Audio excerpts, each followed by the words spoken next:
أحد سوى الله عز وجل. بمعنى هل يجوز لي أن أعتمد على البشر وإن لم أجد أحدا من البشر أعتمد عليه عندها أعتمد على الله؟ طبعا لا، هذا ما موجود بالعقيدة وهو مرفوض وهو محل إشكال. فلماذا يقول الإمام عليه السلام اللهم يا عماد من لا عماد له؟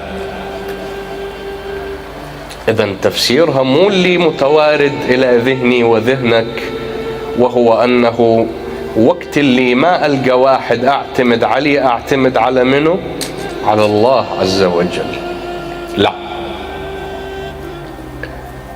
ولذلك خلي نجي نفصل المحاضرة إلى فصلين.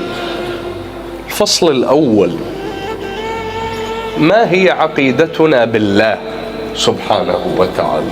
شنو اللي احنا نعتقده بالله وفقا لنظرية الإمام، وفقا لكلام الإمام، وفقا لما يريده الإمام عليه السلام. الإمام المعصوم يدلنا على أن الله سبحانه وتعالى ذاته لا تتجسد، وذاته لا يصح أن يكون لها مكان أبدا. ذات الله في العقيدة الشيعية الإسلامية الشيعية، ذات الله لا تمتلك يد، لا تمتلك رجل، لا تمتلك ما يمتلكه الإنسان. ده تشوف يعني هل لله نفس؟ لا طبعا. جملة من الألفاظ القرآنية الموجودة التي قرأناها في كتاب الله كانت من أجل إيصال المعنى إلي وإلك.